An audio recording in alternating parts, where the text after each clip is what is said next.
mon liete kaunti ma Homa Bay kwayo sirikal mondo yo kongi e weche mag laro lope, ka giwacho ni thoth gineno matek e weche mag lo, kendo semiyo gidong' maonge kata kuonde ma ginyalo jotie gi nyithind kiye ma girito.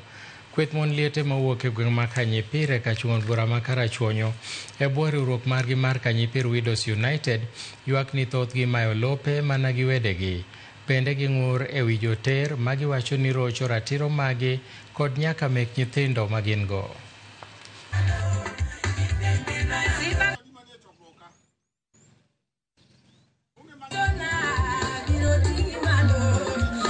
To samani sakale ne joluo wacho niya, ni ka chuori otho tikawo yuori ming'eyo, ming'e dala gi ode gi nyithinde gi joge. To koro kang' masani mon okethore, widows okethore, kech oromo gi jamuoyo wang'ayo to osekawo. Ma koro kelo problem e Luo kata i Subaland miwacho no. Kech romo gi ng'ato namo biro lupo, isekawe bet jaodi udak kode, udhi kethuru kidogo onegi. Ne nitie widows mani mayo ratichgi, samoro ithogoyi agoya gi yuori maonge gima ng'owa gimitimo. Samoro imayi ichora lopi ma kidhi wuoyo tiwacho ni dhako in ing'e ang'o.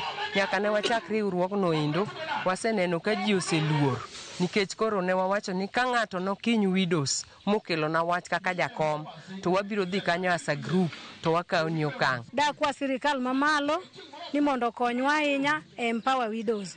Nyithindo wantiere go wasechandrego kaka widows kwa puonjo to job opportunities tamowa.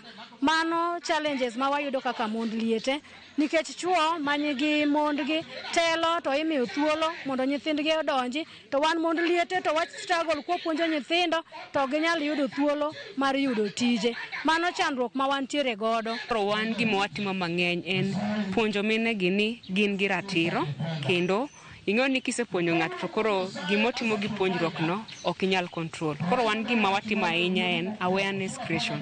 Wakrita awareness kendo wasensitize minegi ni kik ng'ato dhalilisha gi e gwenge kuchocho, but ging'e ni gin gi ratiro magi kendo ratiro gi nitiere e constitution.